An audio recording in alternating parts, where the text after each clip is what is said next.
Okay, guys, good afternoon. Can you hear me?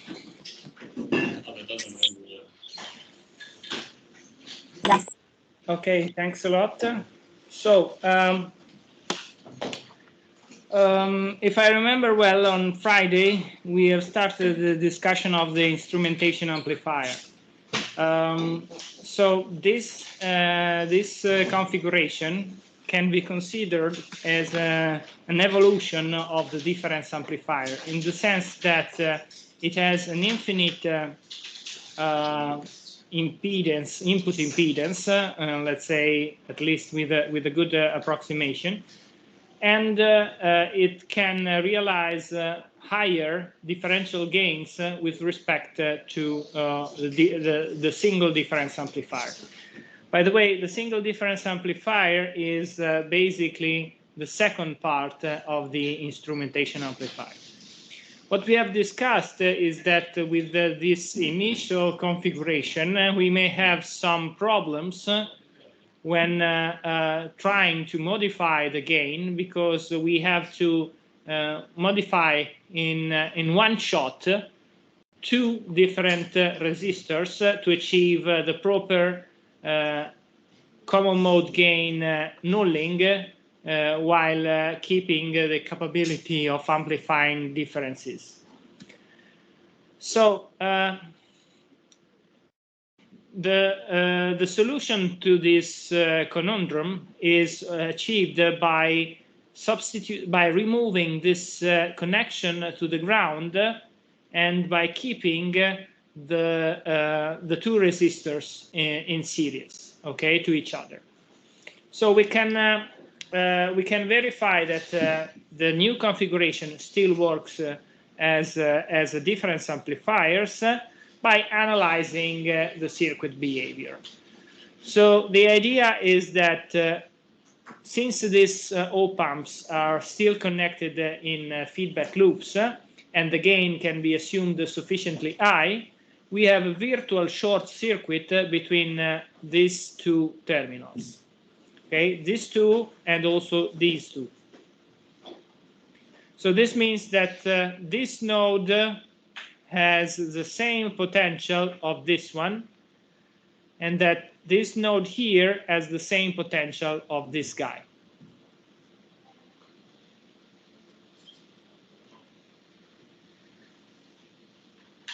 VI1, well, VI2 minus VI1, that is this voltage drop here, is the differential gain.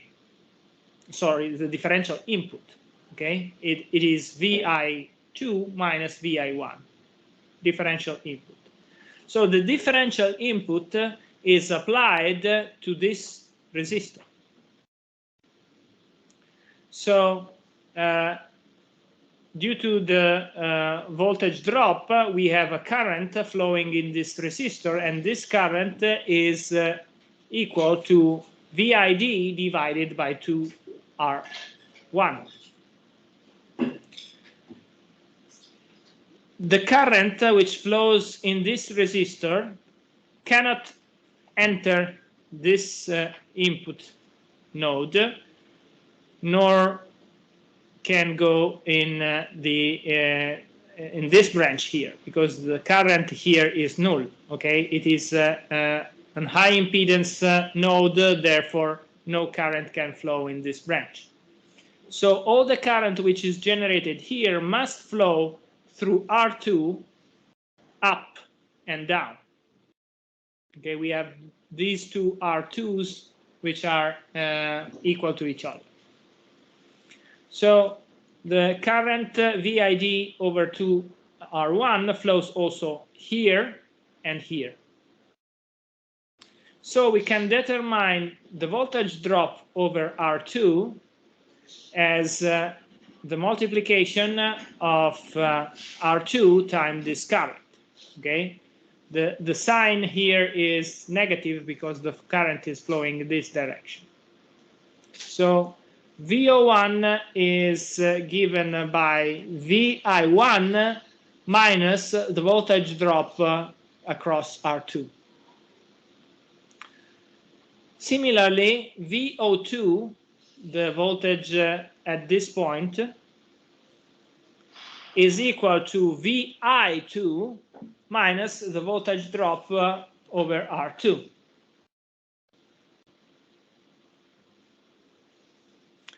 If we compute the voltage drop and then the difference between VO2 and VO1, we get this interesting result here, where the differential voltage across these two terminals, these two nodes, it is purely given by VID, so by the differential voltage, and it is not affected by the common mode voltage. Okay, this is good news because we wanted to amplify just the differential signal. And as you see, VID is multiplied by 1 plus R2 over R1. Okay? Then we enter this second stage, which is a difference amplifier. So this differential voltage is further amplified by the second stage.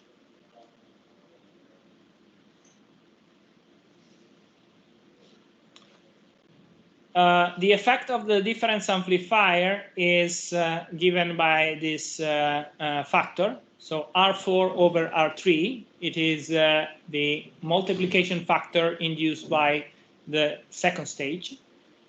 Therefore, the bottom line is that the output signal is the input one, the input differential one, multiplied by these terms. Okay? Now, what is interesting is that now we can control the gain, the difference gain, by changing just one resistor, because R1 is here. Okay, it is just one term. So if we change R1 by a factor, let's say, of 2, we are changing also this term here by the same factor, and therefore we are affecting the difference gain. Rather than multiplying by a factor of 2, we can multiply by a factor of 1 over 2, so that we can increase the gain of the difference amplifier. So this combination here has at the same time the possibility to have a very high input impedance, which is good news, and we can tune the gain of the instrumentation amplifier by changing just one component. This is very interesting because in many cases the instrumentation amplifiers are sold with a configuration like this.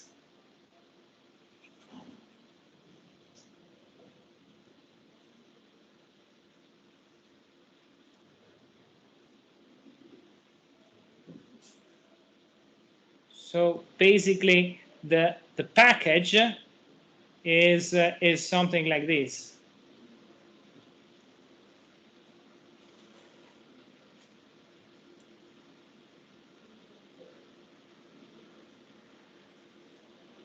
Okay, all the components within the green area are integrated in a single chip. Okay.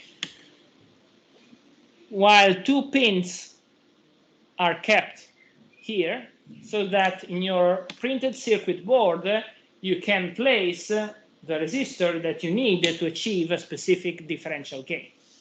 Okay, so in a certain sense, you have the possibility with compact one component device or two components with the green area plus the resistor achieves the desired difference gain. Okay, actually the typical pinout of an instrumentation amplifier is has more than 2 pins. Obviously, you need some pins for the supply voltage, of course, and maybe some additional pin here to have a reference voltage, which will represent your zero, and also the negative supply voltage. Okay, so indeed you can add more pins depending on how sophisticated is your implementation, but nevertheless, by changing just one component, you can control the differential gain, and you have no troubles in terms of common mode rejection ratio, because this resistor affects in the same way the top and bottom branches, and therefore there is no amplification of common mode effects. So the instrumentation amplifier is indeed a very pervasive component in analog design task. For example, you can use it to sense the resistance variation in strain gauge bridges, okay? Because at the same time you have a very high input impedance, which does not affect the resistive characteristic of the bridge, and it is very precise, and it is not affected by common mode effects. I don't know if you are familiar with strain gauge bridges, if you have ever seen them in instrumentation and measurement courses, but basically these configuration here are based on the fact that there are certain sensors whose resistivity varies depending on a physical parameter.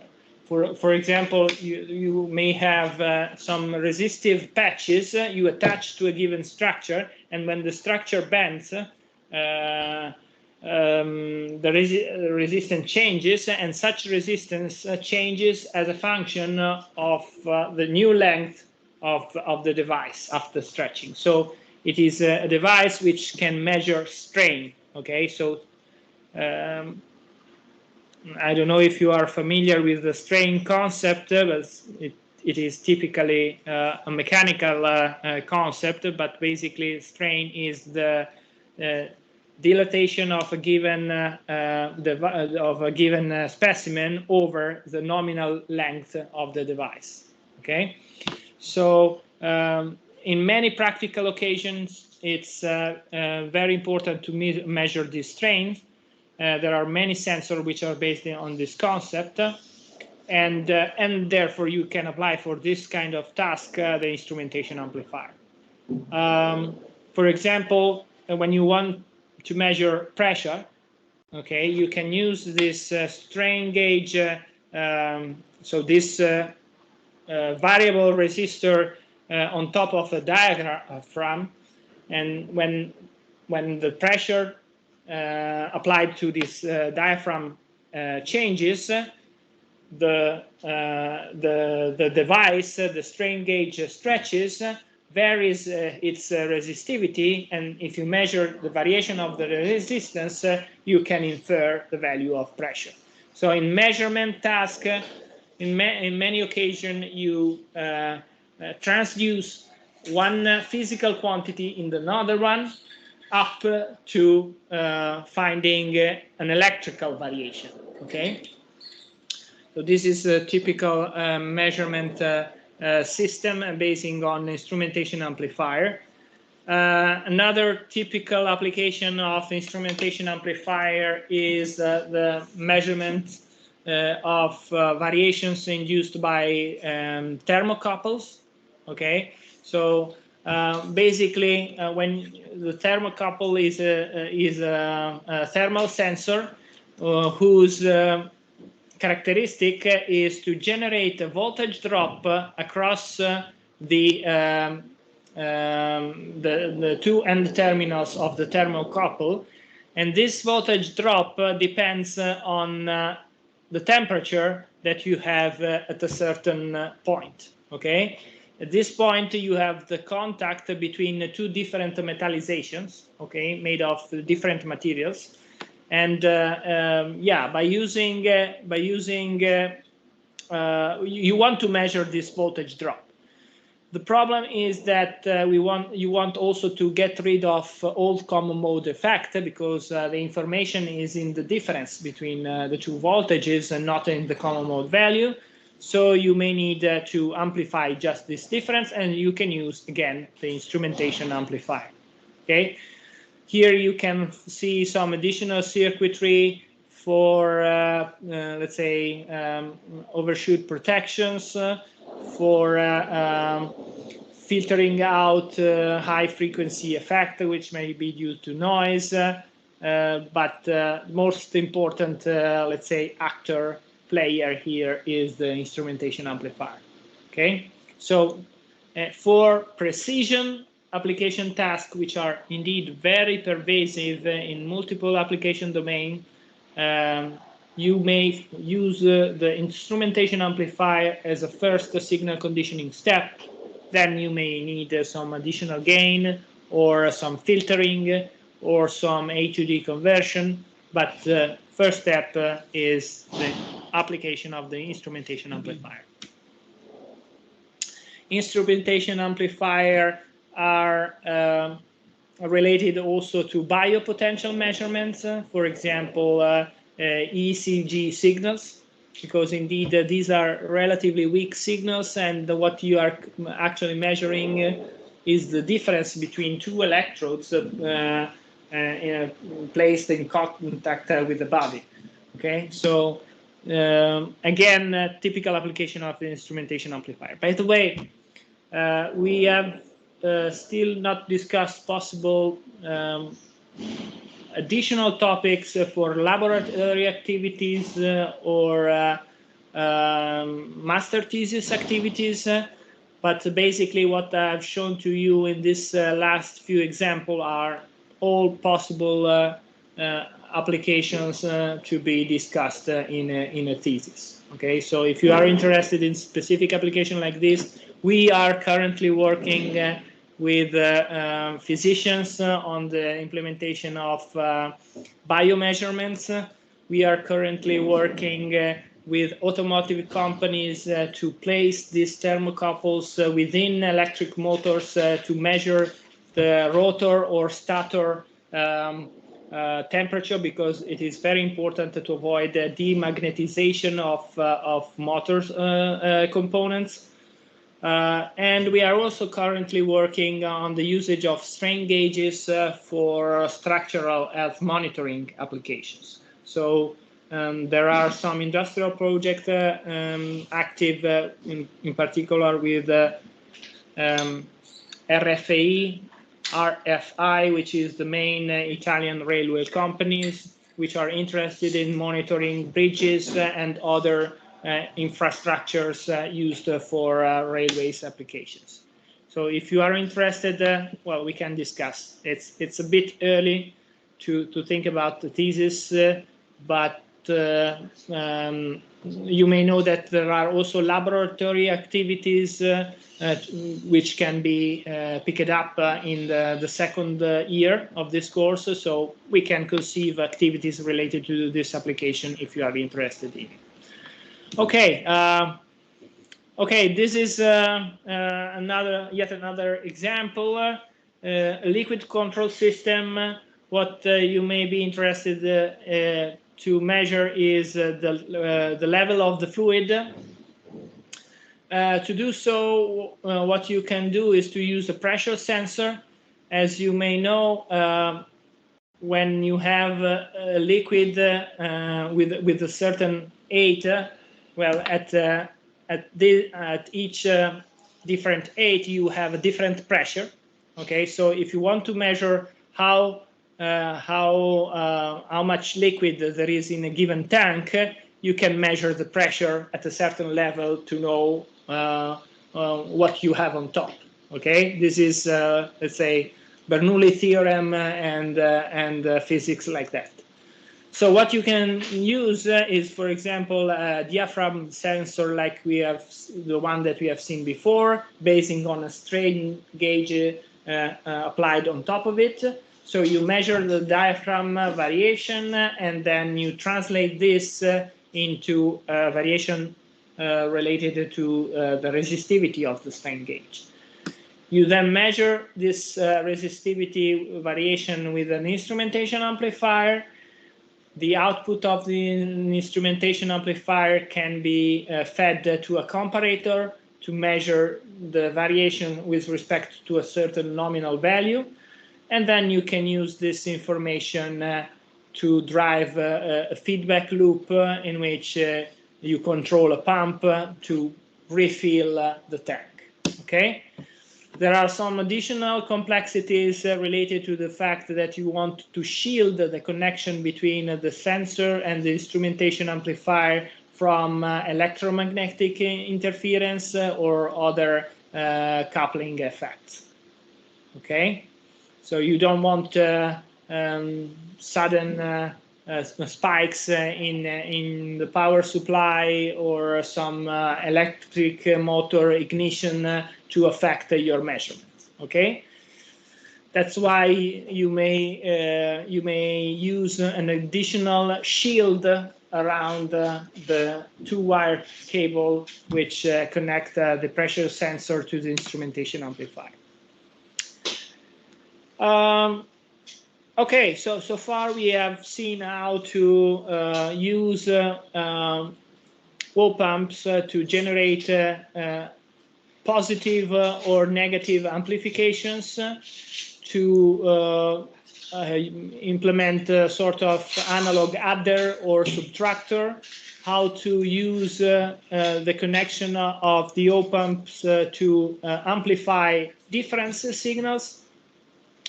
In this final part of this batch of slides, we are going to discuss integrators and differentiators. So in some cases, you want to pre-process the signal before moving to the analog to digital conversion. So for example, the output of the accelerometer could be integrated to estimate the velocity. Okay, or you can integrate the output of gyroscope to measure the angular position rather than the angular velocity. So there are many practical applications in which what you are interested in is either the integral or the differential content of the signal.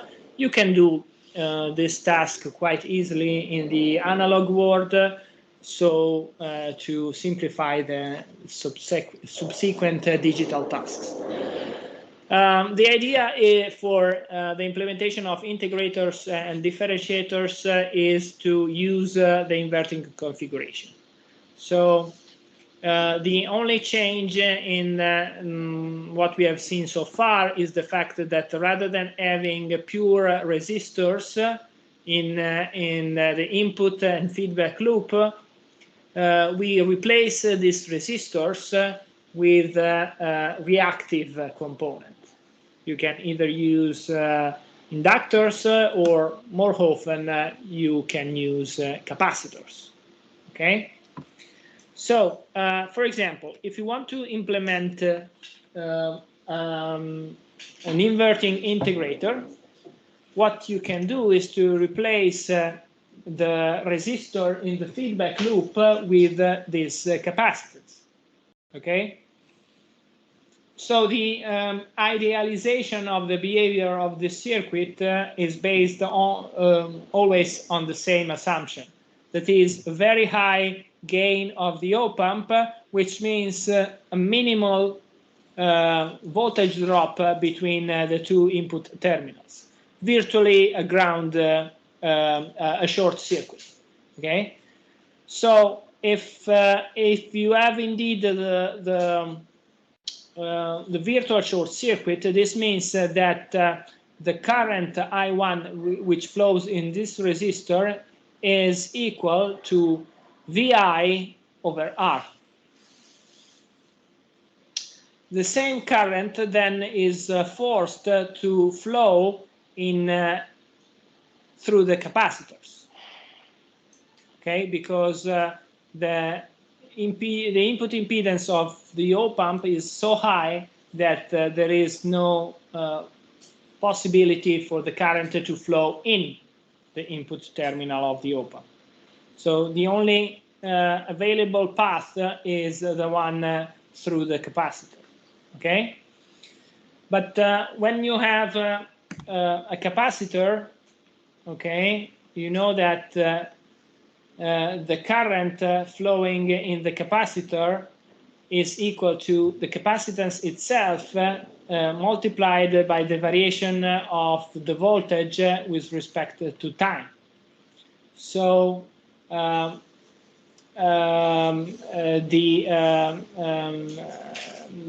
basically you can use this expression combine with the value of the current which is VI over R and get an important result, that is that the output voltage is equivalent to the integral of the input voltage across time.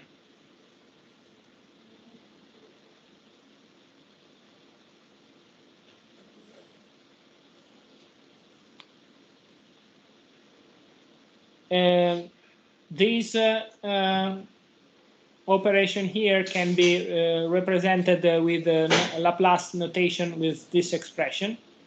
So V out over VI is equal to minus 1 over SCR, or if you want, V out over VI is equal to minus 1 over J omega CR.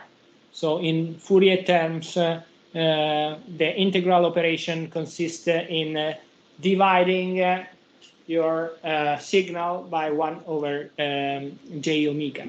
Okay? This is an inverting integrator. That's the reason why we have this minus sign here. Okay? Because we are feeding the input through the negative branch. Okay? Okay, so if this is the transfer function that we have, well, this means that basically is like having a pole in the origin. Okay, this means that if you want to display the Bode plot representation of this transfer function, you have this curve here. So you have a continuously diminishing ratio V out over VI as a function of frequency. Okay, single pole in the origin, which means that we are losing 6 dBs per octave.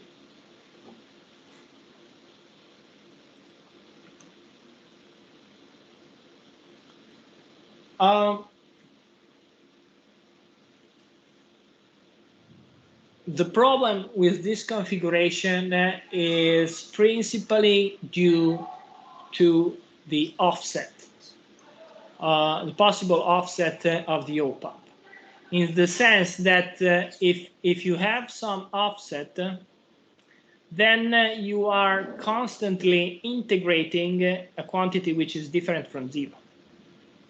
Okay, so we should verify this this possible non-ideality, and we possibly have to trim very accurately the offset of the op-amp. It is also important to notice that at DC, the op-amp is operating with an open loop, okay, which means that the output in principle should be infinite. okay, or equivalent to the saturation of the op-amp.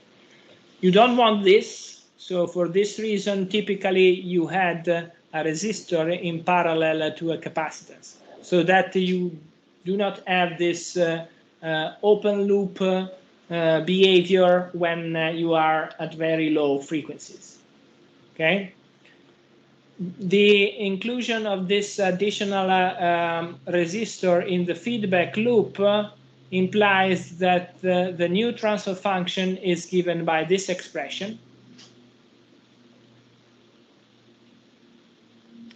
So rather than having a single pole in the origin, now we have indeed a single pole, but at this angular frequency, 1/CRF. So the dashed line here is the one of an ideal integrator. The typical behavior of a real integrator is similar to this one. So a flat curve up to the first pole position, and then the conventional -6 dB per octave trend. So if you want, in typical real application, rather than having an analog integrator, what you have is indeed a low-pass filter. Okay, the transfer function is flat up to the pole and then goes down.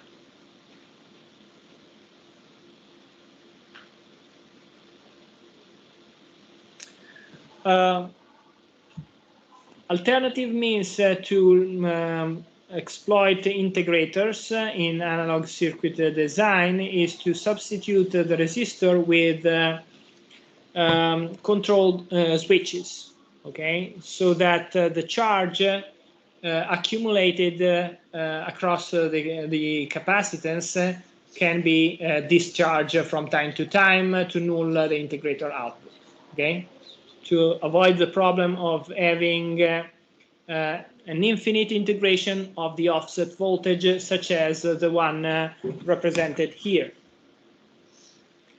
So the idea is that the input is null to this integrator, but we do have a certain offset.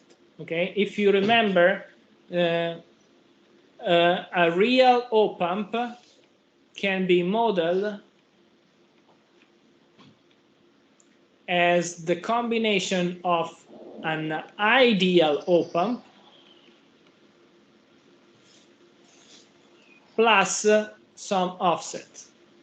Okay, so the idea is to model the real behavior like the combination of an ideal op-amp plus some offset effect. Okay, so if you replace the ideal op-amp in the integrator topology that we have seen before with the real one,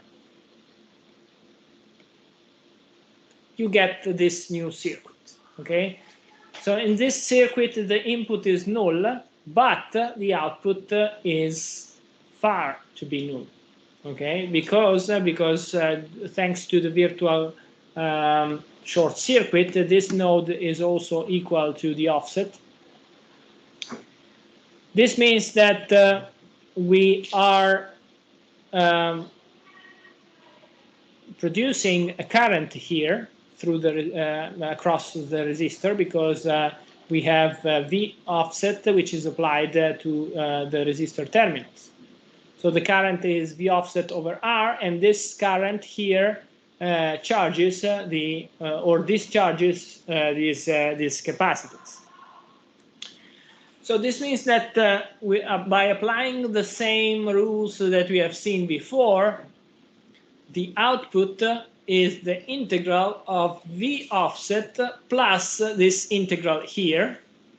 And if you look at this integral, since there is no dependency of the integral of the integrand on time, this means that this is the resulting integral. So V offset plus this term here, which depends on time. Okay, So the longer is the inspection interval, the longer will be, the higher will be the deviation with respect to the nominal output, which should be 0. Okay, because the input is null, and if you compute the integral of a null value, should be null also the output. Okay, so this is the effect in terms of voltage offset. We have discussed also the possible troubles generated by biasing currents. Well, if you repeat the same concept that we have used before, that is replacing the real with the ideal one plus the problem, then you get that even in this case, the output depends on time. Okay, even if the input is null.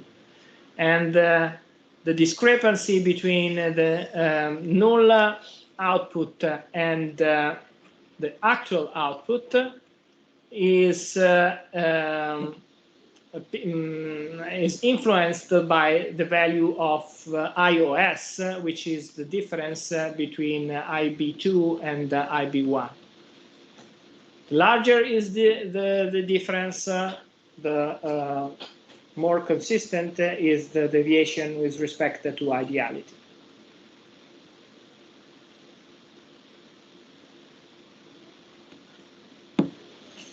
So offset effects are indeed problematic for the implementation of integrators. So since the main issue is given by the time dependency, what you can do is from time to time to use a switch to discharge the capacitance. Okay, basically the integrator acts by accumulating or charges across the capacitances. If you place a JFET or a similar switch across the capacitance, and from time to time you short circuit the two terminals of the capacitance, you have the nulling of the charge, of the accumulated charge, and consequently the resetting of the output.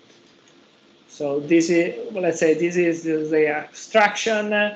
You can either use a JFET, or you can use some specialized integrated circuit like this one by Maxime, or you can use a resistor, which is a sort of switch always turned on, but with a very high resistivity, so that you have the low pass filtering effect that you have seen before. So basically this guy cancel out the integration effect on low frequencies and just acts on high frequencies.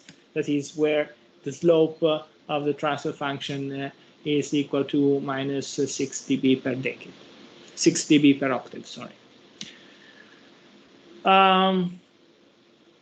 In some cases, you can buy altogether the integrator circuit, so you can check among the in the data sheet of the op-amp device or in the integrator altogether the main characteristics in terms of offset error and current input offset, so that you can use this quantity and compare it with the integrating time and the quantity that we want to measure, to check whether the accumulated error is too big with respect to the quantity that you want to measure or not.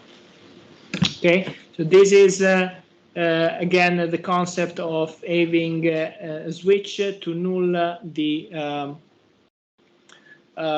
effect across the capacitors. Here you have some protection circuit, some special device to achieve this cancellation.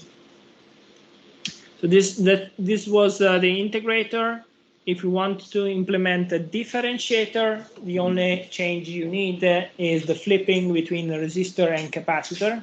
So now the input is facing a capacitor, and you have the resistor in the feedback loop, but the analysis of the circuit is performed in the same way as we did before. So assuming a virtual short circuit here, and consequently computing the current as the current which is induced by the voltage drop across the capacitance.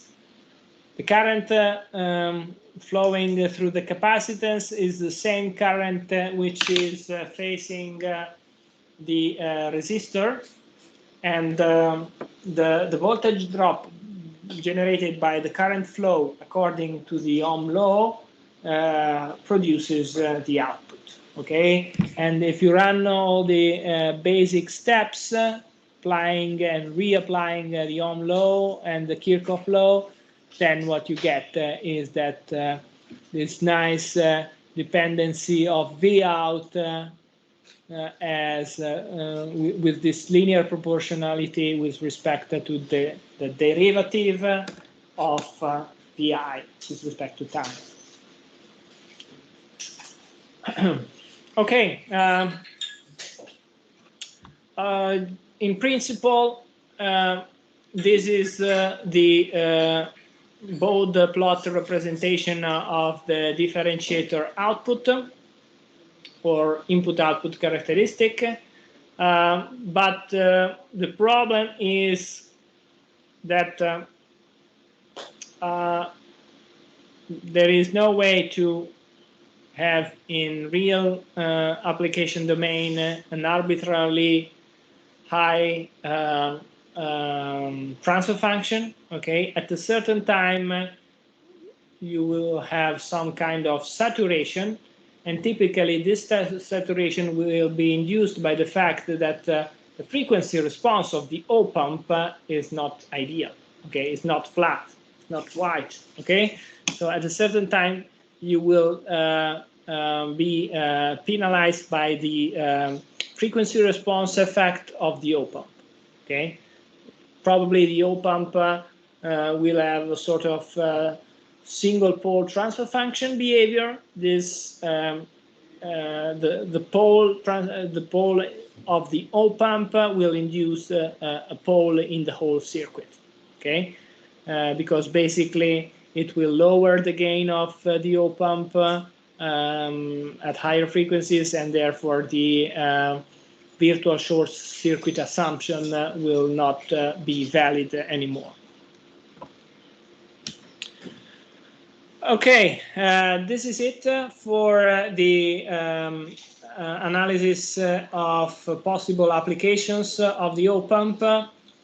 Actually, also the next chapter is dedicated to op-amp applications, but with a specific aim, that is the implementation of low-pass filters. Okay, so after the break, we will start the last chapter of this course.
Okay, so filters.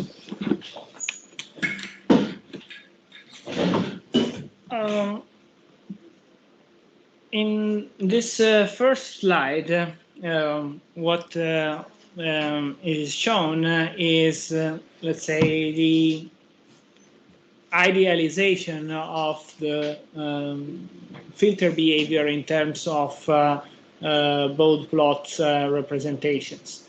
In the sense that an ideal low-pass filter is a device whose transfer function is equal to 1 in the passband region and rigorously null in the stopband region.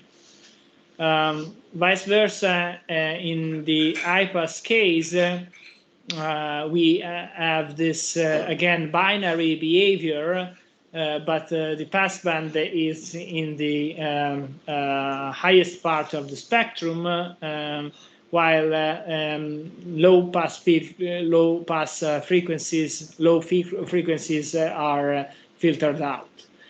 Then we may have two other alternatives, which are respectively the bandpass and the bandstop filter.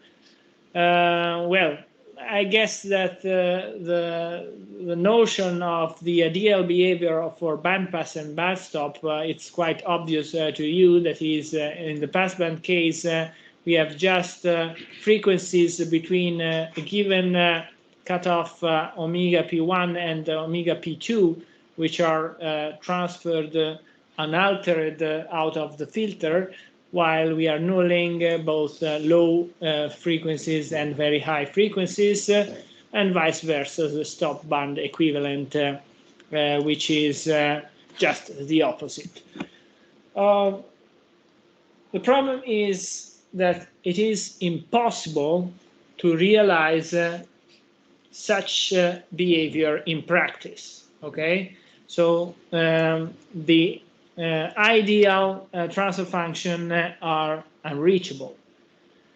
What you can achieve is a behavior like the one illustrated in this picture, that is a filter whose output in the passband region it is confined in a certain interval, okay? And the transfer function transitions from the passband to the stop band in a region in which basically you cannot say anything about the frequency effect, and is called this transition band. And finally, you have a stop band region in which the transfer function amplitude is smaller with respect to the passband, but not rigorously zero. Okay, so to define the specification of our filters, it is not sufficient to specify the limit of the passband region, but we need at least 4 parameters. Okay, these 4 parameters are respectively A max, which is the ripple in the passband region. Okay, the maximum amplitude of the oscillation of the values within the passband region. Then you have the limit of the passband region, omega sub p, and then you have the limit of the stop band region, which is omega sub s. Okay, and finally you have the parameter A min, which is the minimum attenuation that you have from the nominal value that you have in the passband region with respect to the value that you have in the stop band region.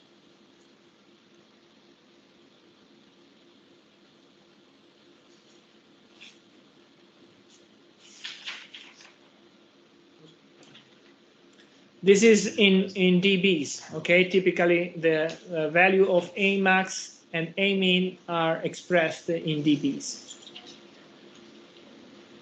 So this drop in dBs represents the A min parameter. So, as designers, you will be provided by 4 specifications: A max, A min, omega p, and omega s. Then you will check that for a low-pass filter, in the frequencies between 0 and omega p, among these 2 frequencies, the transfer function of your filter will not oscillate more than A max. Okay, so the maximum and minimum value of the transfer function in this interval should be less than a max, okay, in terms of dBs. If it's much smaller than a max, it's okay. Okay.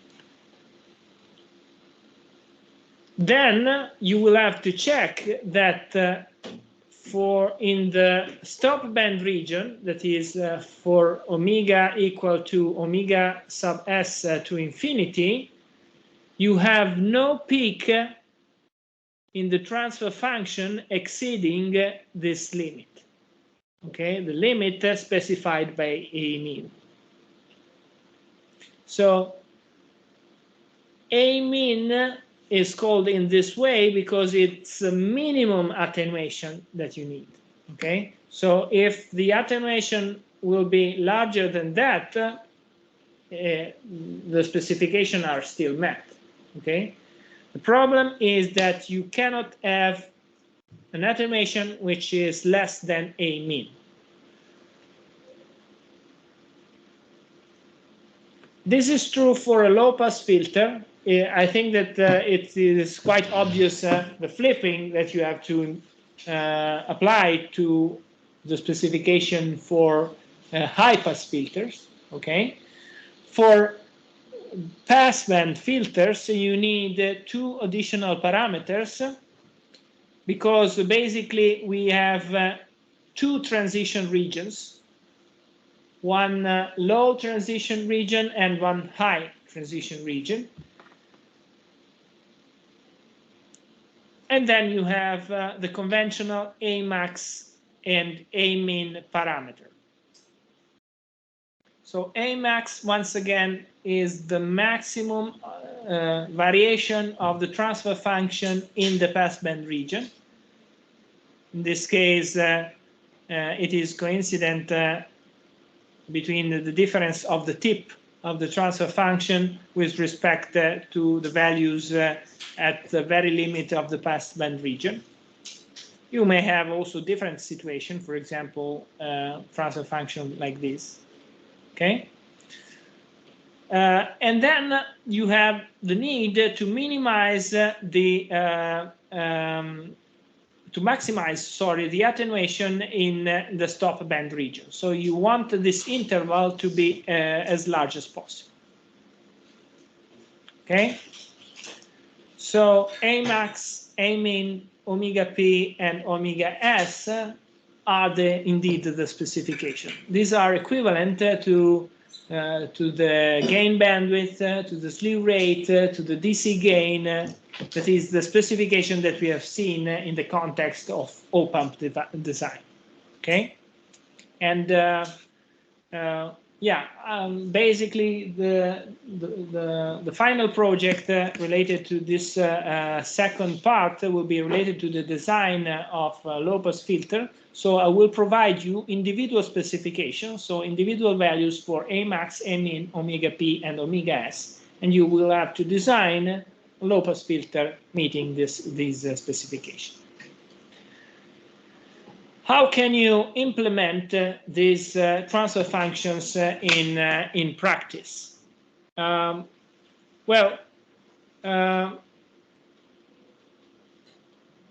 can go for first order transfer functions like the one illustrated in this slide.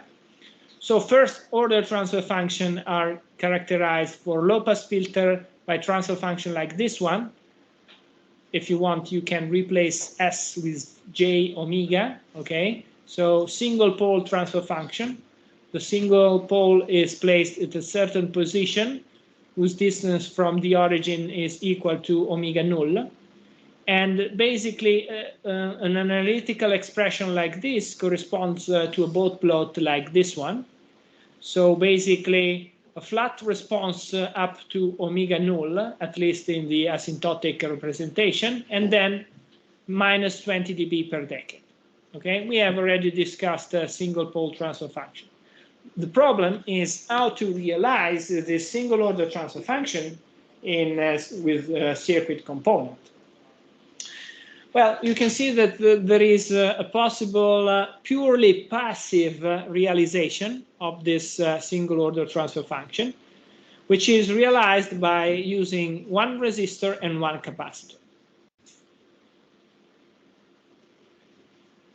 You can try to compute the V out over V input relationship, nothing really difficult, because you can simply take into account that R and C produce voltage divider effects. Okay, so S is an impedance, implements an impedance whose value is 1 over j omega C, and therefore you have the partitioning between 1 over j omega C and R. You can easily prove that the pole position is given by the product of C and R. And the DC gain at this point, so this trend here, is rigorously equal to 1. Okay? The problem is that when you have passive components, such as resistor, capacitors, or inductances, you cannot achieve any gain above 1. Okay? Because indeed the components are passive, so are taking the energy from the input itself. Okay? To achieve some gain beside the filtering effect, you need active component, transistors, op-amps. Okay, so that you can filter and amplify the signals. So, for example, the low-pass filter realized with the op-amp is provided in this column. And as you see, this is coincident with the circuit which we have seen in the previous hour. Okay, it is what we have called the integrator. Okay, an integrator, a real integrator with a finite resistance in parallel to a capacitance is indeed a low-pass filter, as we have already discussed. So in this specific case, the angular frequency of the pole, that is this angular frequency here, is given by the inverse of the product of C times R2, which is this resistance here. Okay, so you set the value of C and R2 to achieve the specific limit of the passband region. What is interesting is that this configuration allows you to also to amplify the signal, and the amplification factor, which is coincident with what we have called A null, is given by the ratio between R2 and R1. This is the modulus, okay? Well, we can go through also the other configurations. So the high-pass filter is characterized by the pole, as we have seen before, but also now we have a 0, which is at the origin, okay? Indeed, we have this S. When S or j omega is null, then the transfer function is null. The effect of the 0 is to produce a ramp, which goes with a slope which is equal to 20 dB per decade, or 6 dB per octave. Okay. Then at a certain point, you will meet the angular frequency of the pole, and after that, we have a sort of compensation of the plus 20 dB per decade with the minus 20 dB per decade of the pole. So from the pole on, we have a flat response. This is the passive realization of the high-pass filter. You see the unique difference is given in the flipping of capacitance and resistance.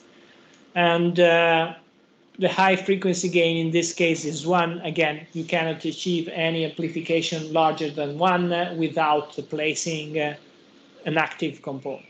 Okay, you needed to draw the energy from the power supply to get amplification. The active realization of the high-pass filter is based on a configuration which is very similar to the one of the differentiator. Okay, but you can use the ratio between the two resistors to set the high-frequency gain. Finally, you have more sophisticated combinations of poles and zeros, like this one, in which you can arbitrarily set the pole distance from the origin and the zero distance from the origin.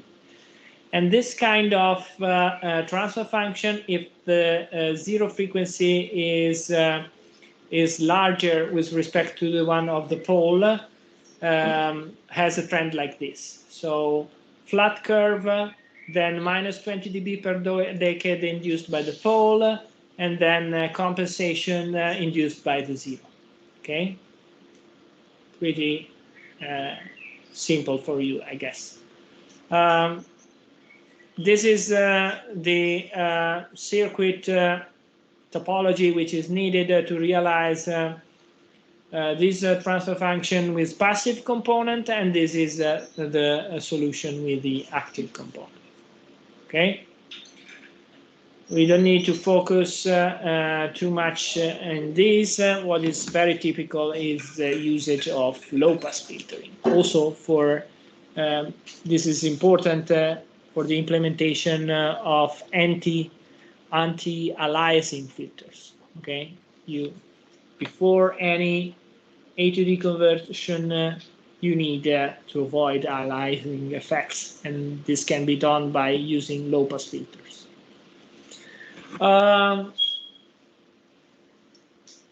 Have you ever heard about all-pass filters?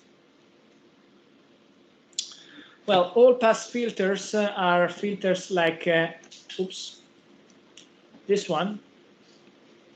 So they are characterized by poles and zero placed symmetrically with respect to the origin. So basically, the angular frequency of the pole and the angular frequency of the zero is the same.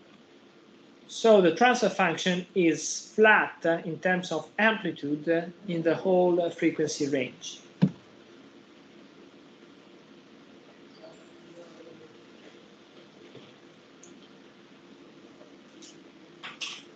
What it is not flat is the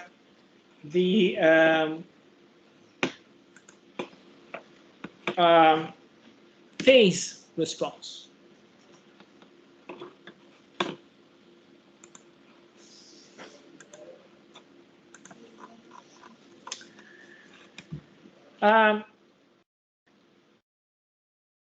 The phase response represents, if you want, the time delay which is induced on your signal from when you input the signal and when you get the output. Okay, so it is somehow related to the misalignment of the input and the output signals. So this all-pass transfer function can be used somehow to generate time delays in your analog signals. In some cases, they may be needed to, for example, when you wanted to drive multiple array elements, and for some reason you want to apply a phase shift on the signals entering and controlling the independent element. For example, in the ultrasonic symposium of the IEEE, you may see application like this, in which you have multiple piezoelectric elements which should be controlled individually. And by properly phasing the signals, you achieve the capability to steer the ultrasonic beam in one specific position of of either the body or the material that you are checking out. Okay, so it is important indeed to have this effect, and this can be achieved just by actually controlling the timing of the array elements. So one way to implement this time shift or phase shift is by using this all-pass function. This is a passive realization of the all-pass filter, and this is the op-amp version. Okay, we will get back on to this kind of implementation when we will discuss a second-order transfer function. Okay. So speaking of which, we have seen that first-order transfer function are just capable to achieve selectivity in the order of -20 dB per decade. Okay, this means that if you want to filter out a signal which is placed at, say, at 100 kilohertz, you get an attenuation by a factor of 10 just when you are at a frequency which is 10 times bigger.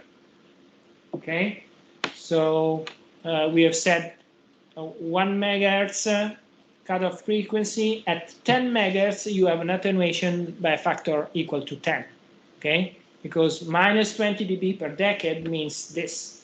Okay, 1 decade is distance between 1 megahertz and 10 megahertz, or 10 megahertz and 100 megahertz, and so on. -20 dB means division by a factor of 10. Okay, so 1 decade more in frequency, attenuation of 1/10. Okay, it is not that much if you think. Okay, suppose that we want to process an audio signal. Audio signals can be just let's say, processed by the human brain when they are below the 20 kilohertz limit, more or less.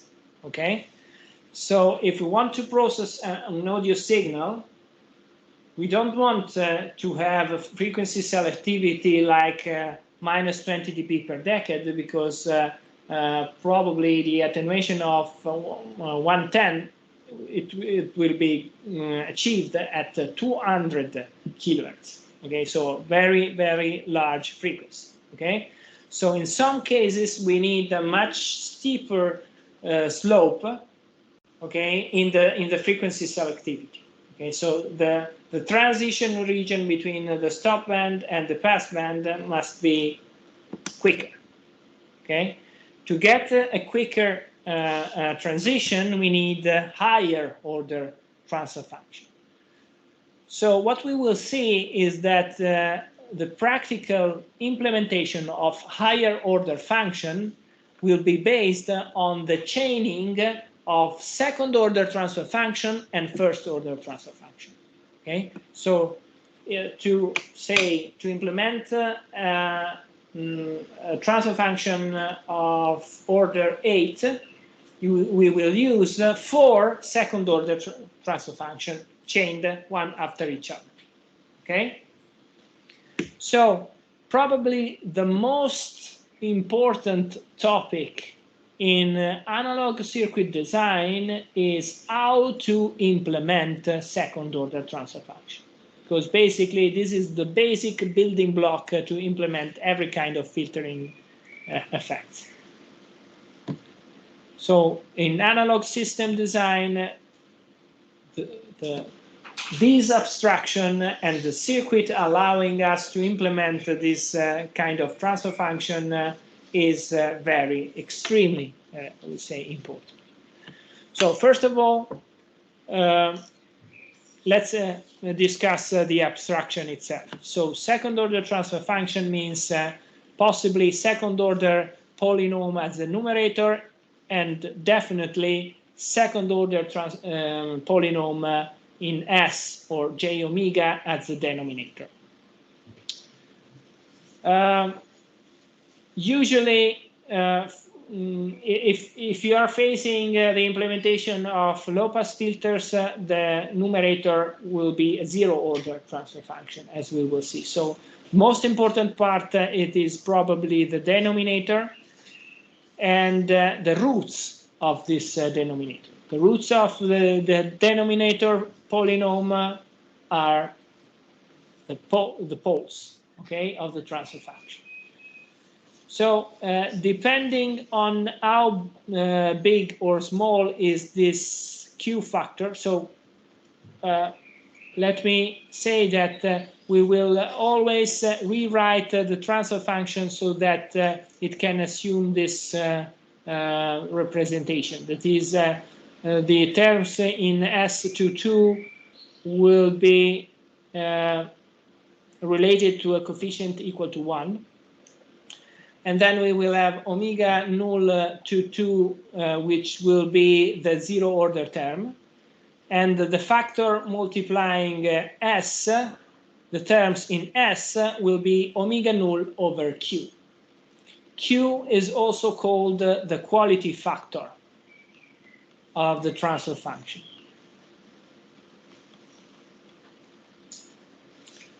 So the idea is that omega null is related to the distance between the pole and the origin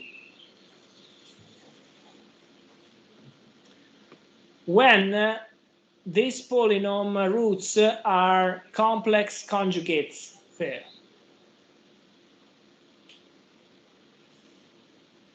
This is a typical situation, because we will see that there are multiple filter design strategy in which you instance multiple complex conjugate poles pair to achieve the desired filtering effects.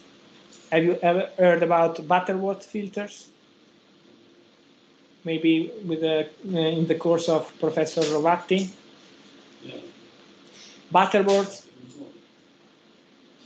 Chebyshev filters, okay? Butterworth filters, all these strategies, we will review them, shall be based on the inclusions of complex conjugate pairs, okay?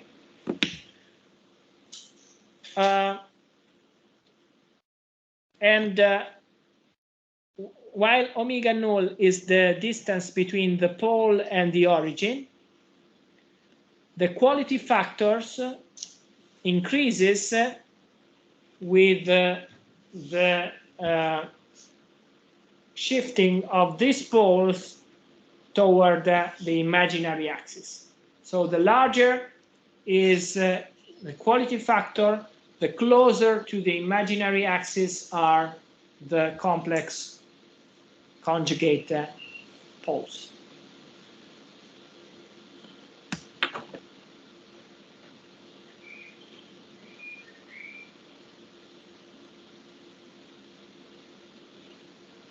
The effect of the poles positioning with respect to the S-plane, the imaginary plane, can be seen also in terms of frequency response. So starting from the case of the low-pass filter, this one, the low-pass filter has no zero, or if you want, the zero are placed at infinity, at omega equal to infinity. It is characterized by a frequency response like this one. That is, around omega null, the low-pass filtering effect starts. And then the transfer function, it is also characterized by an overshoot which occurs around omega null again, and the amplitude of the overshoot is directly proportional to the quality factor.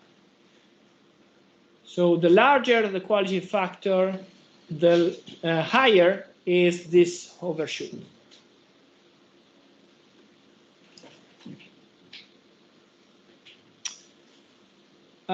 This is true for low-pass filter, but also we have a similar relationship for high-pass filter. The unique difference for high-pass filters is that they do have 2 zeros placed at the origin. Okay, so 2 roots at the origin, 1 and 2. Having 2 roots at the origins means that we have a minus 40 dB per decade increase from the origin to higher frequencies. Okay, nominally. This is a linear plot. This one and this one, and also this one. So you cannot see the minus 40 dB per decade trend. Okay. But indeed, this is the case. If we compute the logarithm of this, we would see this nice linear trend going as minus 40 dB per decade. And you see, close to omega null, we have the peak of the transfer function, and the height of this overshoot is again proportional to the quality factor Q. Okay.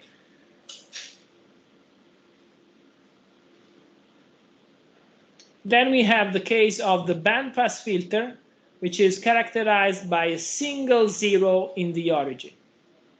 So the idea is from the origin minus 20 dB per decade, then in correspondence to omega null we have 2 poles.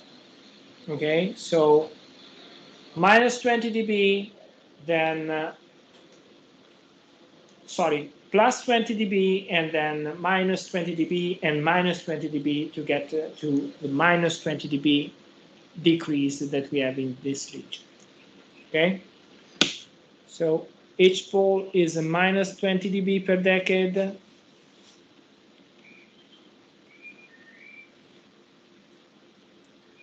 The zero is a plus 20 dB per decade.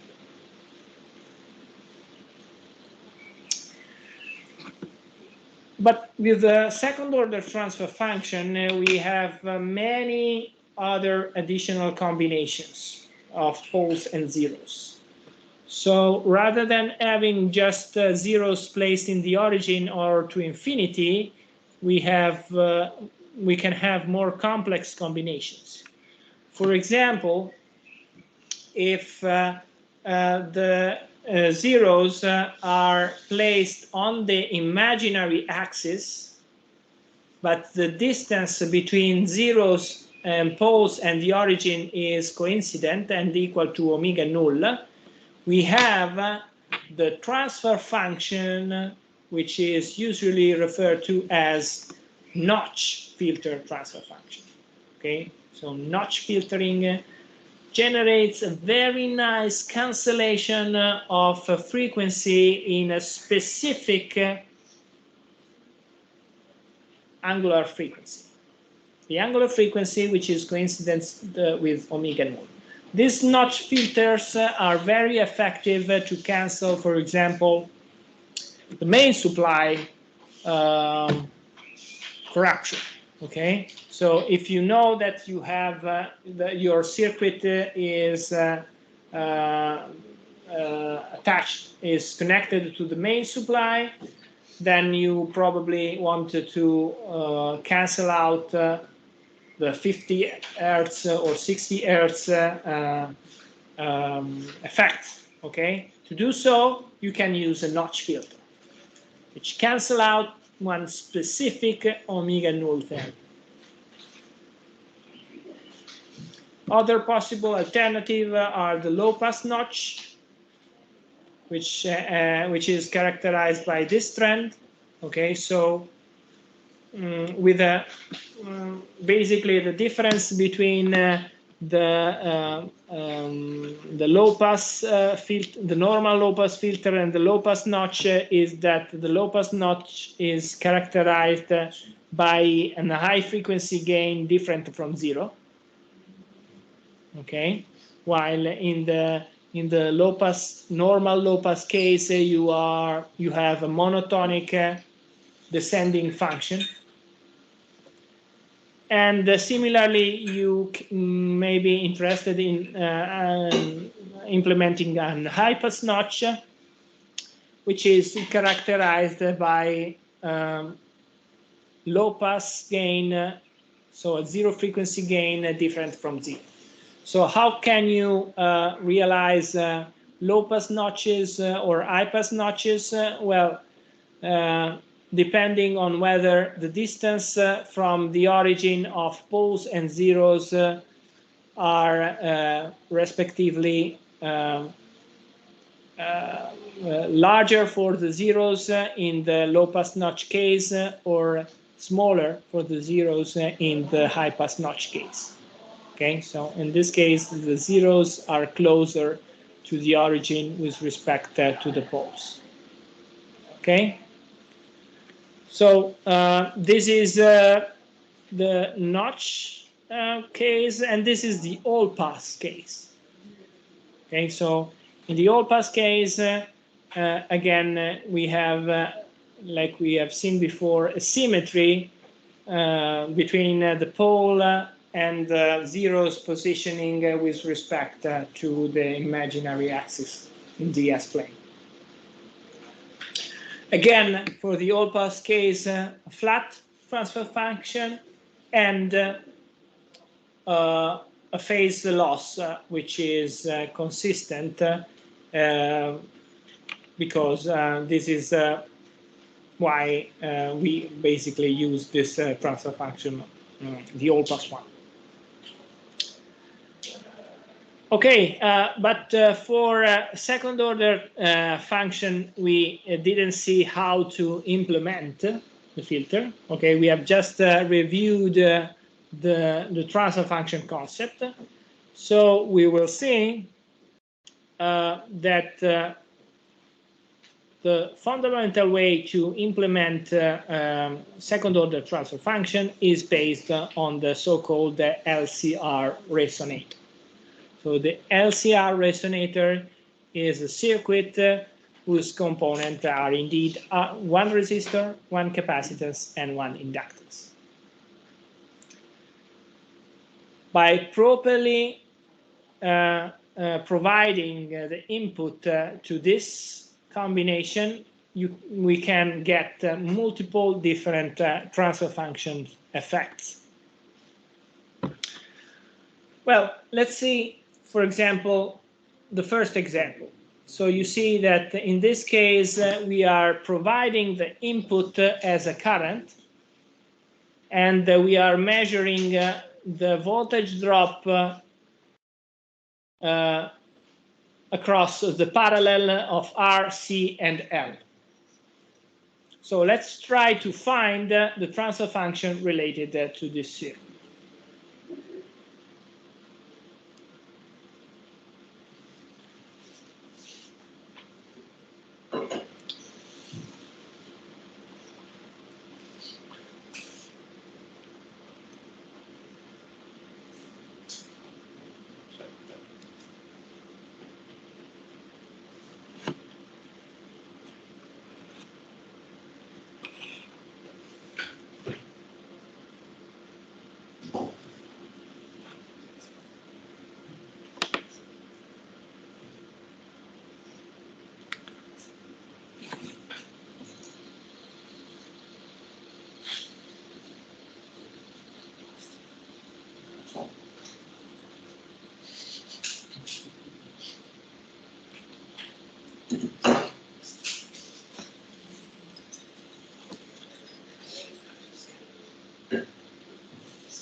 Just 1 second.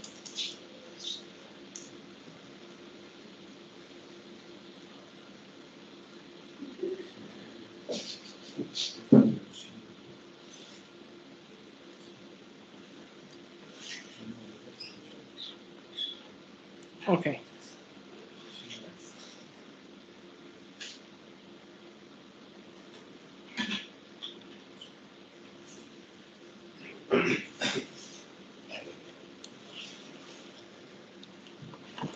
So,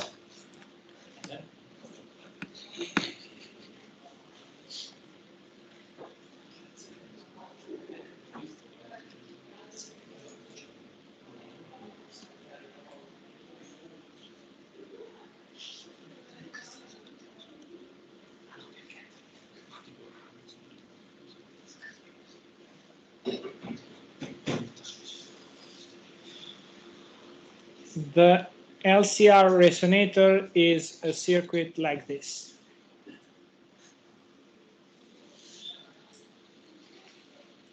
So with one inductance, one capacitor, and one resistance. The input is provided as a current, and then we are measuring the voltage drop across these terminals. Okay, this is the output voltage. Okay, when we have multiple impedance in parallel, we can repeatedly apply this formula, which is the one which relates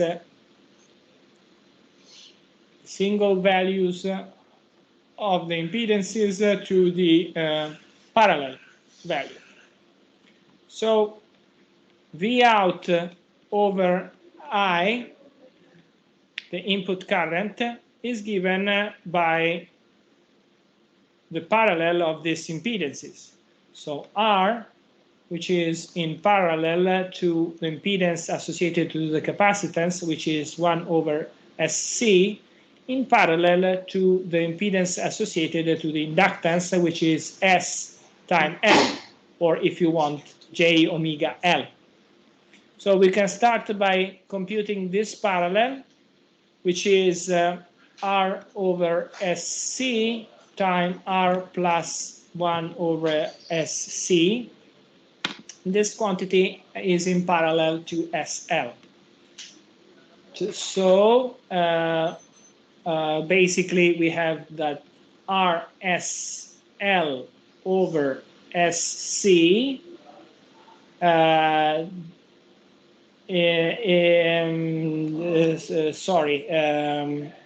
let me simplify the calculation to avoid too many passages. So we have RSL over RSC plus 1 divided by R over RSC plus 1 plus SL. Because basically if we take this quantity here and we multiply numerator and denominator times SC, we have R divided RSC plus 1. Okay, then we apply this formula again to compute the parallel with SL, and we get this expression.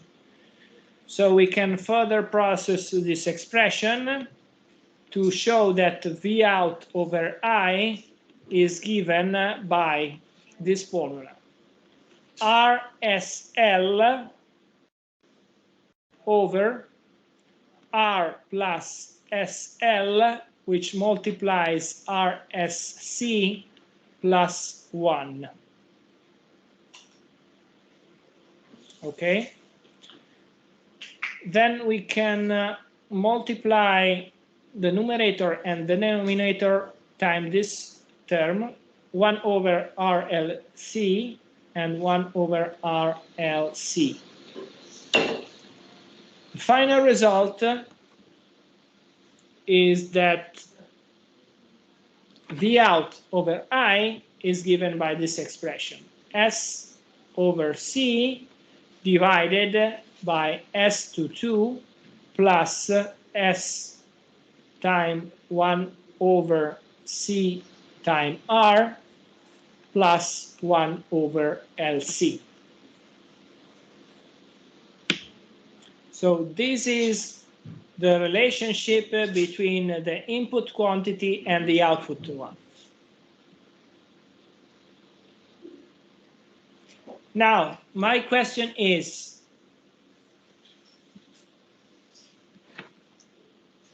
which kind of transfer function is it? Is it an high-pass filter, a band-pass filter, or a low-pass filter?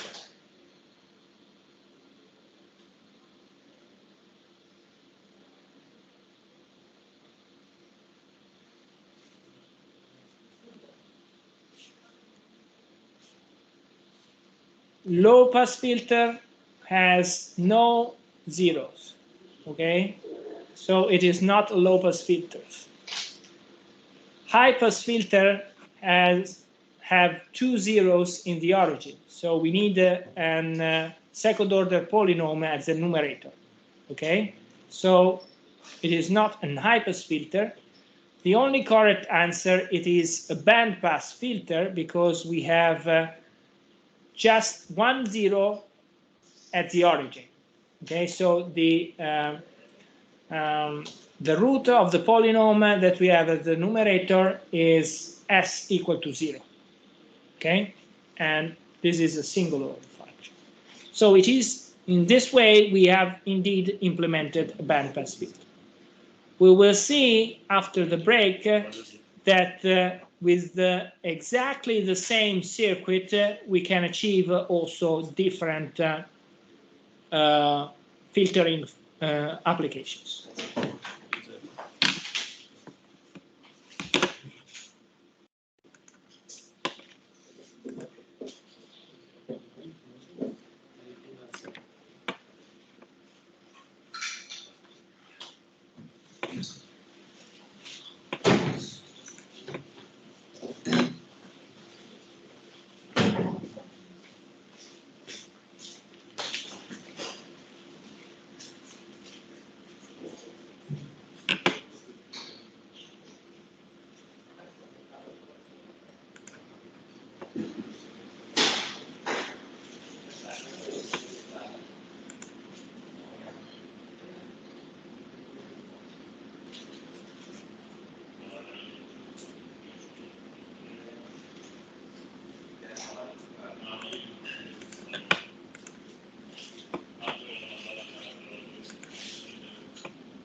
Meglio che ci metti un'ora a venire su, vado a casa, prendo la macchina, prendo il treno, dopo voglia di treno.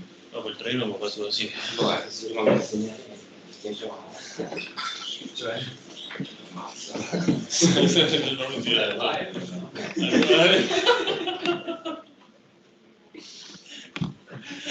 Quello che dici da sempre, no?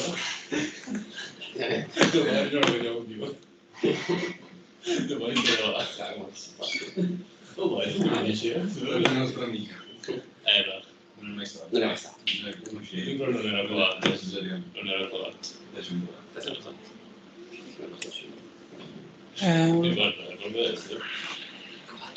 Okay, so during the break, I've created a shared Excel file where you can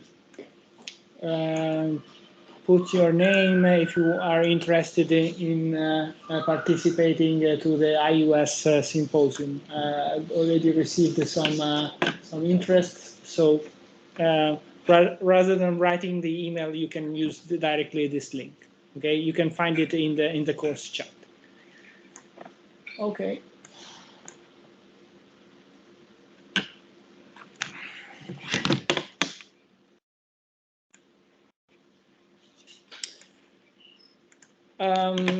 Let's jump back to the LCR resonator to investigate how it could be possible to place the input in alternative ways to realize different filtering functions. So, for example, if we provide the input as a voltage and we disconnect the inductance from this node, and we collect and we let's say place the inductance directly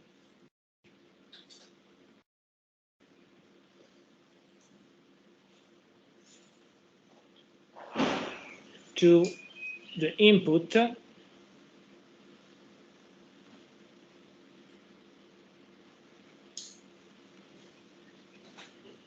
and take this voltage here as output, we can compute a different transfer function. So the transfer function V out over V input is given by the partitioning of V input through the inductor L and the parallel between R and C. So V out over V in will be given by the conventional formula for the voltage divider, which is, as you may remember, for a generic voltage divider like this,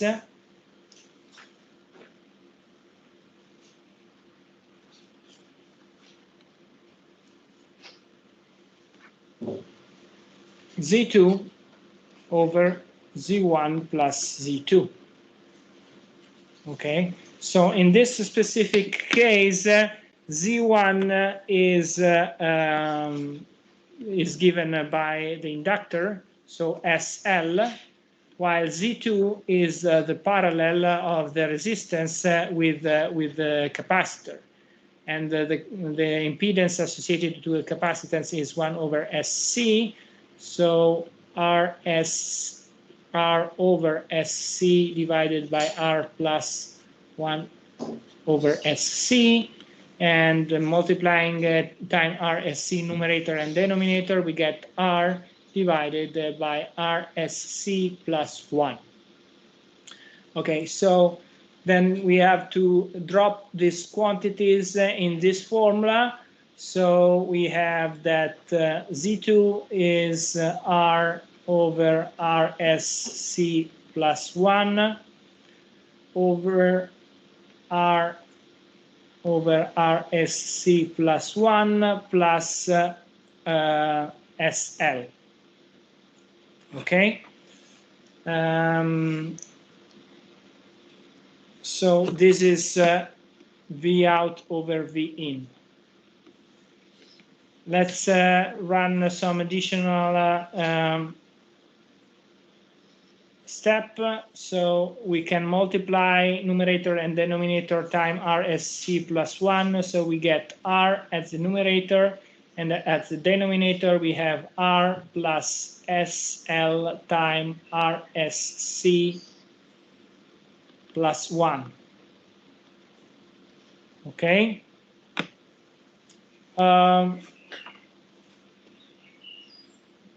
We can further process this expression, because as you may remember, we want the expression to be something like a second order polynomial in S.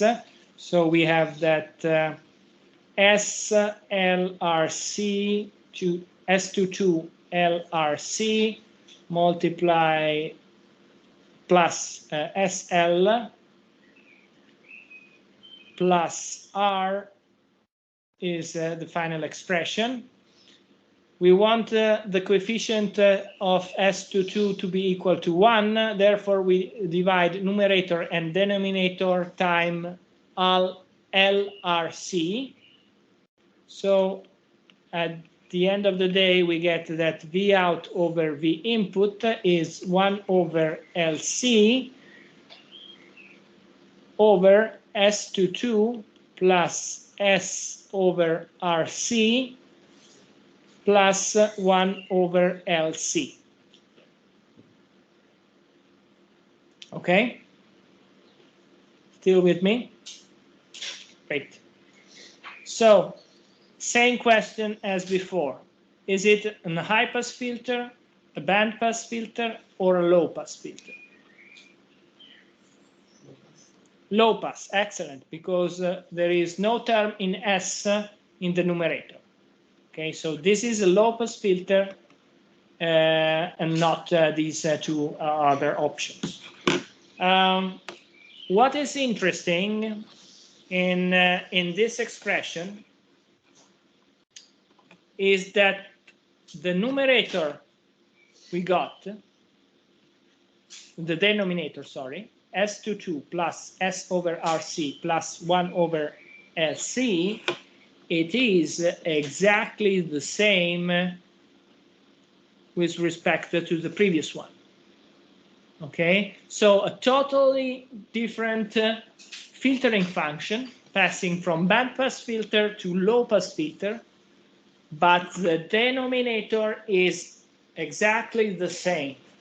Okay, this means that if we have the same denominator, we have the same pole positioning. Okay, because if the expression is the same, also the roots are the same. Why we have this condition?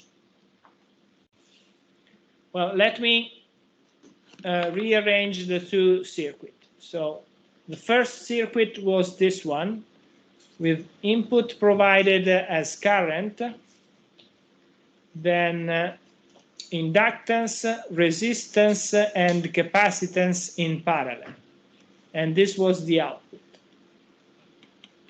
This was the first circuit. The second circuit was something like this. Input voltage, inductance,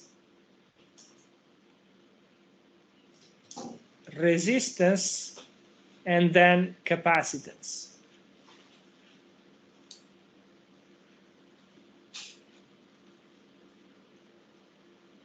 And this was the output.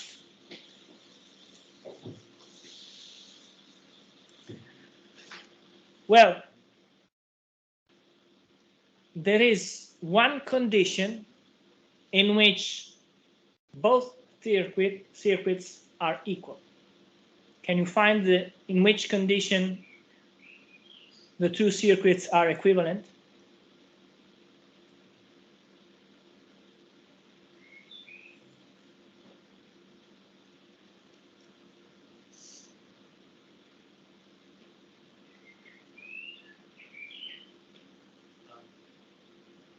null frequency.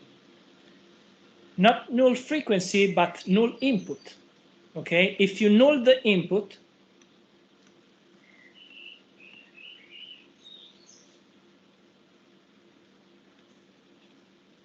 the circuits are equivalent. Okay, indeed, poles are also called natural modes of the circuit, because what are we actually doing when we compute the poles? We have a given transfer function, which is the ratio between the output signal and the input signal. No matter if the output signal and the input signals are voltages or currents. But poles are the angular frequency values which null the denominator of the transfer function. So poles are corresponding to situations in which the input signals is null. Okay? So whenever two circuits are equal, if you null the inputs, this means that these two circuits share the same pole positions. Okay? So if you null the input, you get a null denominator and therefore the roots corresponding to the poles. Okay? Zeros are what nulls the output. Okay? But poles basically are related to the nulling of the input. Okay? So we can either place the input attached to the inductance, or use current, or we can flip again the circuit and drive the input from the resistor, or from the capacitance.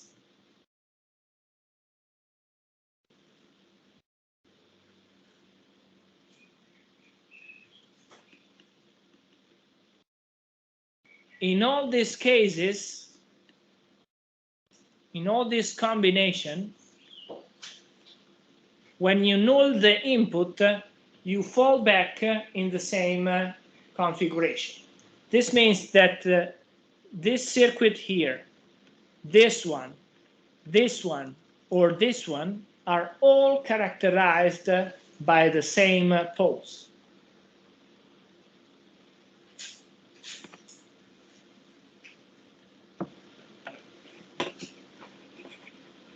So to implement the different function, the game is by deciding how provide the input to the circuit. Configurations 2, 3, and 4 can be seen as different combinations of the voltage divider. So 2, 3, and 4 are all equivalent to a generic prototype, which is the divider between impedance Z1 and Z2.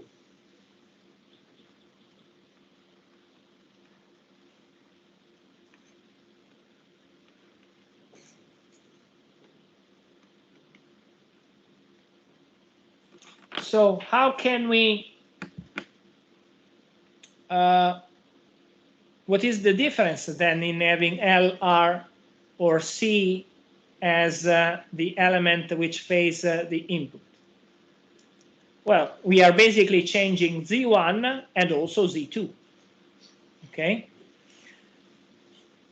So for the generic template, the relationship between V out and V in is given by Z2 over Z1 plus Z2. And typically, the value of the impedance Z1 and Z2 depends on the angular frequency. Okay, because when you have, for example, a capacitance, here Z1 is 1 over j omega c. So depending on the value of the actual value of omega, we have a different value of the impedance. Okay, so basically, the idea of finding zeros is coincident with the idea of nulling this transfer function. So there are two ways to achieve the nulling of this transfer function. One way is to find the omega values in which z of z2 is equal to 0, provided that z1 is different from 0. Okay? Z1 should be different from 0 because if Z2 and Z1 are equal to 0, we have 0 over 0.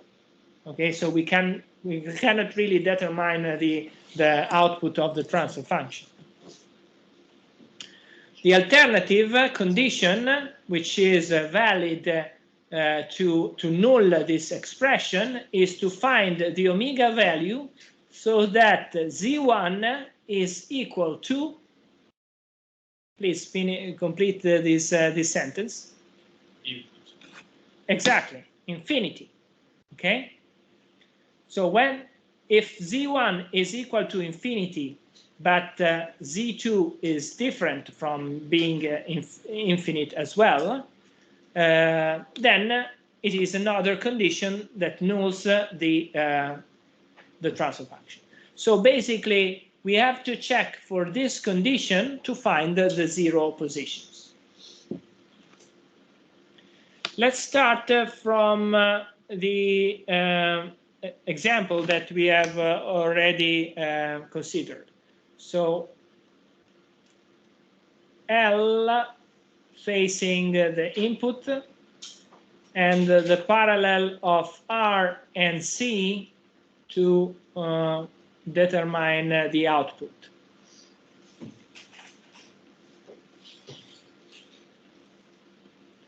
R and C.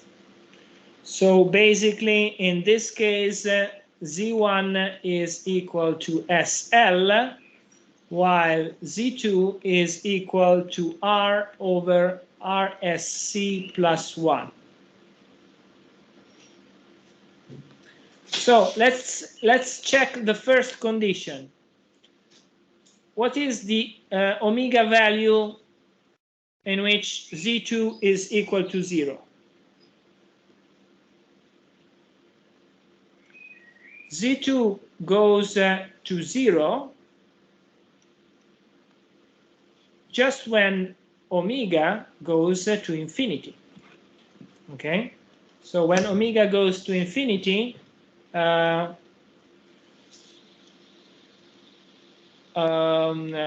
this denominator goes to infinity, and therefore we are nulling Z2. Okay.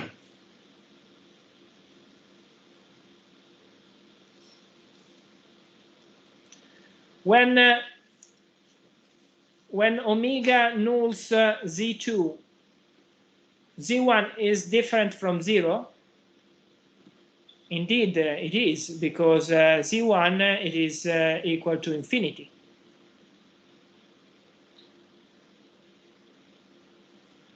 So we have a first 0 at infinity.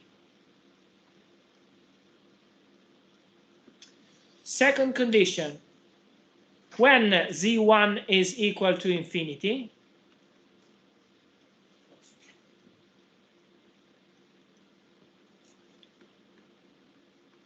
if, again, omega is equal to infinity. In this condition, Z2 is different from infinity. Yeah, indeed it is, because it is equal to 0. So basically, this configuration here has two zeros placed at infinity, okay? And when you have this condition, you have a low-pass filter.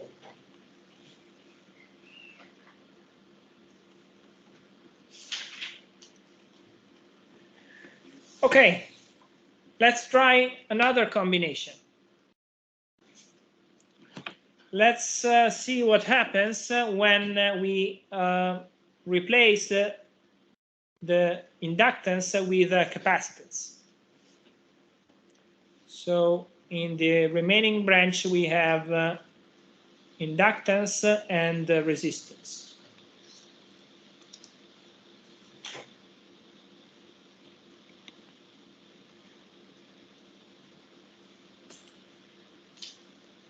So first condition and second condition, but before jumping to this, let's compute the value of Z1. Z1 is 1 over SC, while Z2 is the parallel of L and R. And this parallel is R times SL over R plus SL. So question number 1, when Z2 goes to 0,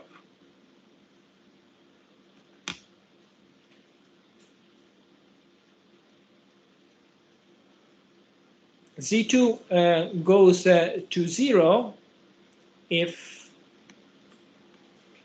omega goes to 0. Okay, because we are nulling the numerator, the denominator is different from 0, so Z2 goes to 0 if omega goes to 0.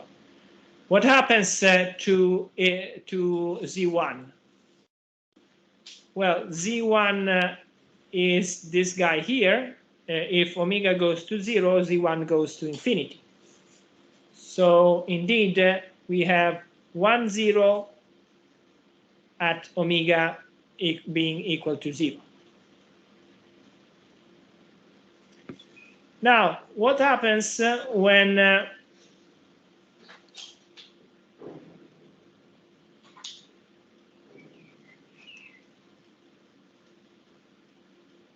Z1 goes to infinity? Okay, so Z1 goes to infinity if omega goes to 0. But if omega goes to 0, Z2 is equal to 0. So also this root is valid. So basically, in this case, we have 2 zeros placed at the origin. Indeed, this corresponds to an high-pass function.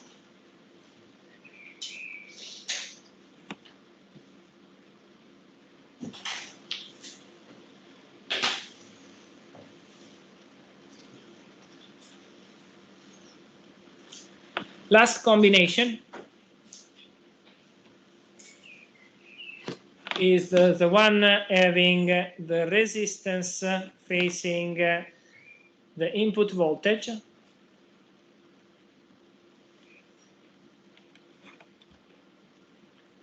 and the parallel between the inductance and the capacitance.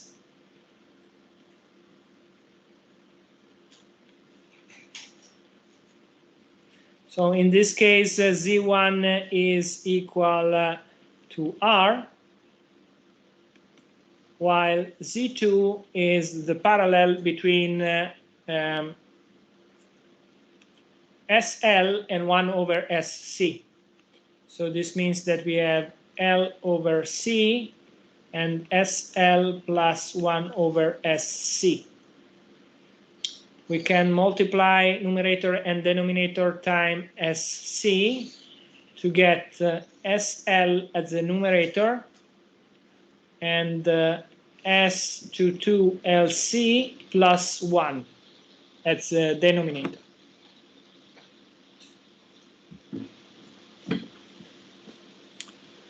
Well, we have to check two conditions.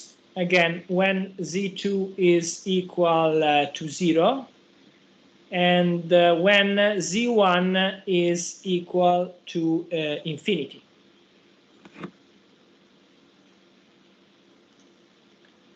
Well, the second condition is never fulfilled.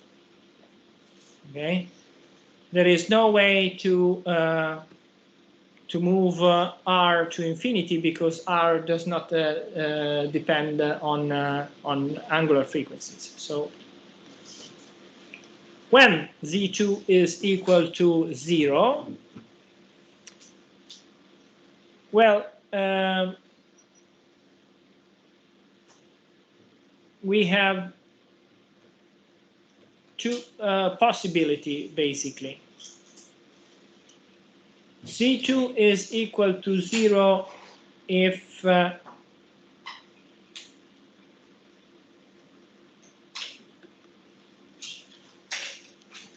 omega is equal to 0, because in this case we have the numerator being equal to 0 and the denominator being equal to 1. If omega is equal to 0, Z1 is always R, so it is different from 0, so it's okay. So this is one valid route. But there is another condition in which Z2, this guy here, is equal to 0. That is when omega is equal to infinity. Okay, because when omega is equal to infinity, we have that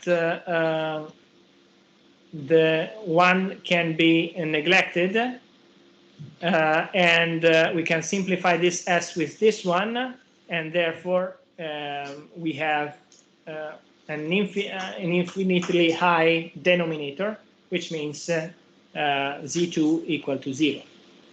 So basically, in this case here, we have 1 0 placed at the origin and 1 0 placed at infinity. And this is typical of bandpass transfer function.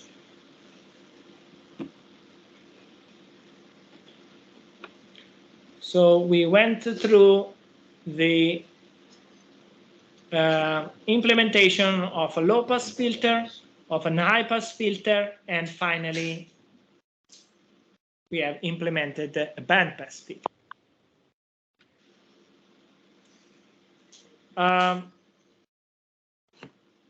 So the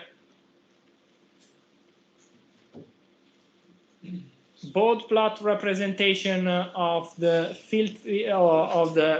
first topology will be something like this. Bandpass filtering, possible overshoot, and then low-pass filtering effect.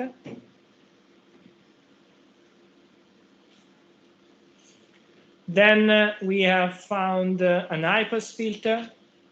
Therefore, the transfer function would be something like this. And finally, we have found a bandpass filter with the trend like this.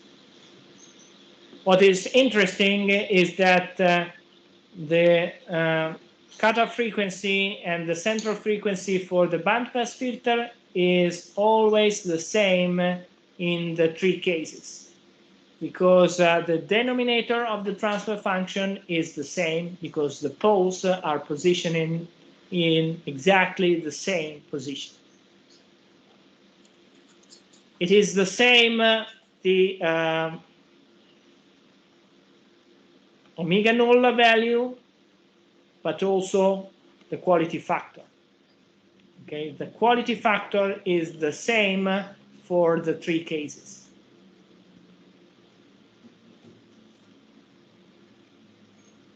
The denominator in all the three cases is always the same. It is this one, S22 plus S times 1 over CR plus 1 over LC.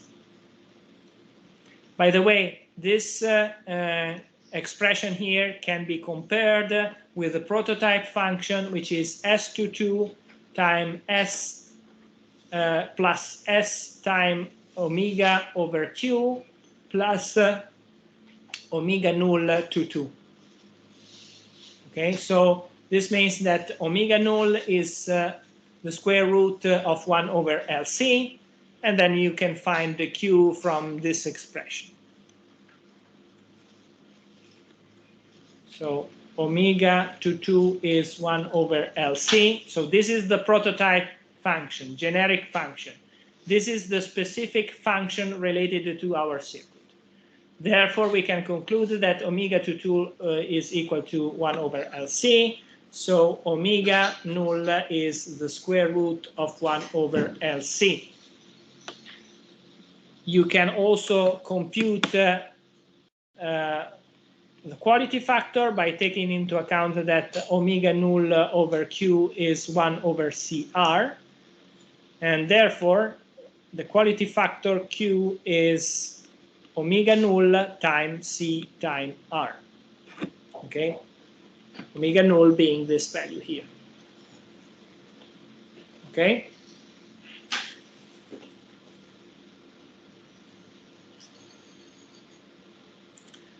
Okay, great. Well,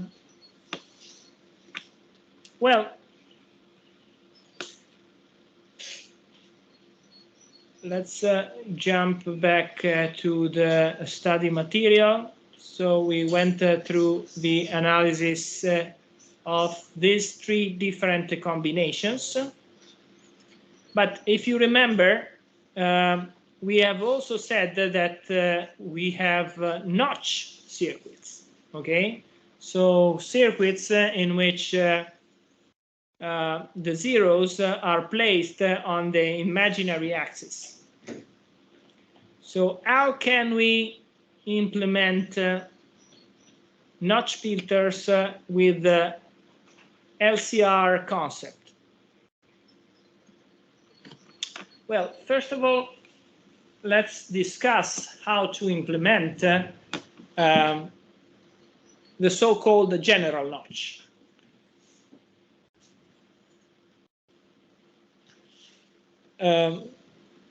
So basically, what happens if we place a capacitance and the inductance in the initial branch in parallel, and then we leave the resistance here? So rather than having just one branch facing the input, now we have 2 branches.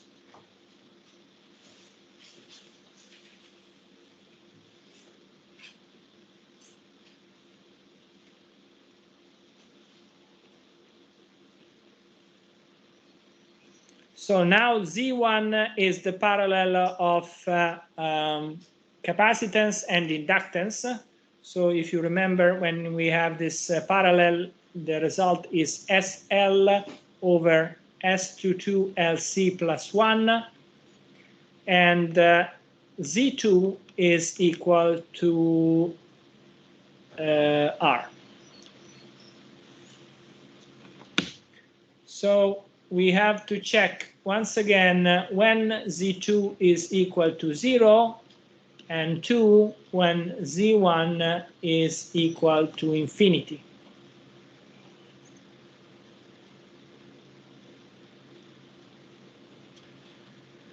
Z2 equal to 0, never.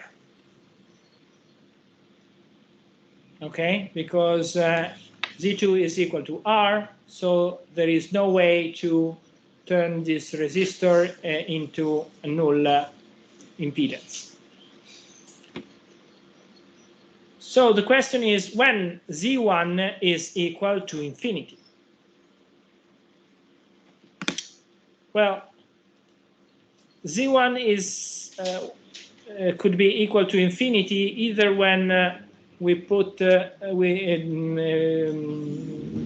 numerator to infinity, but the denominator is different from being infinite, or when we find a way to null the denominator.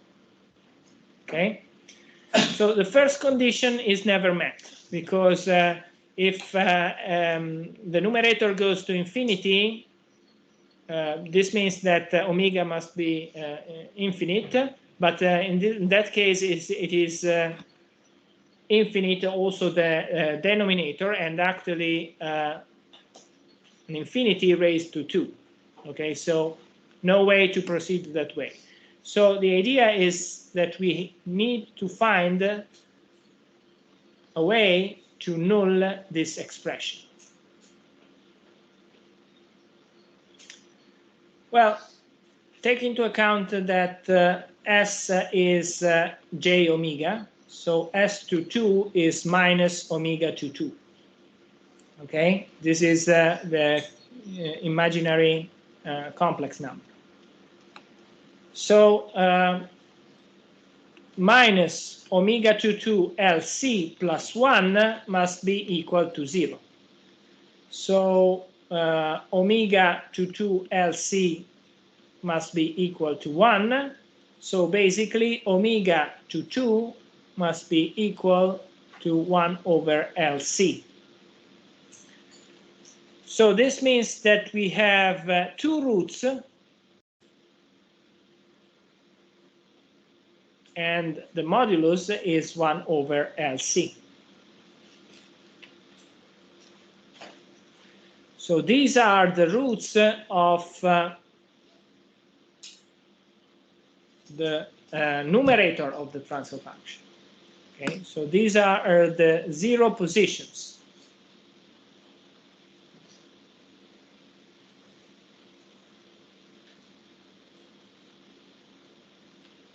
This is, let's say,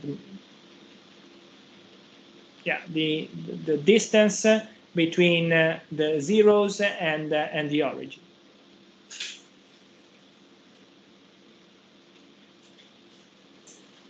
Okay.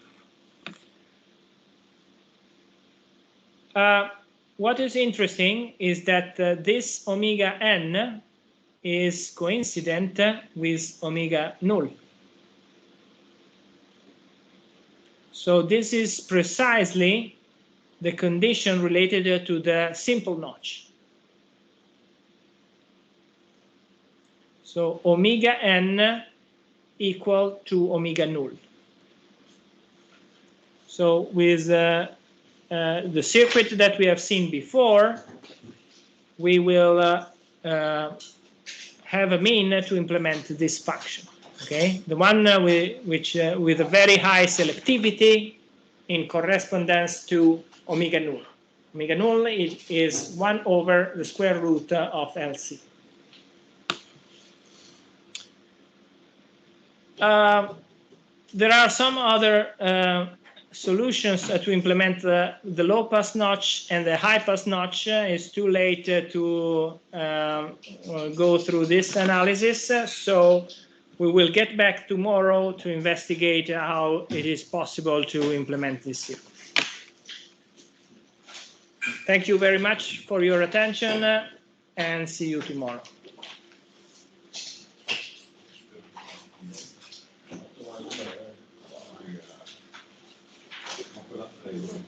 Vogliamo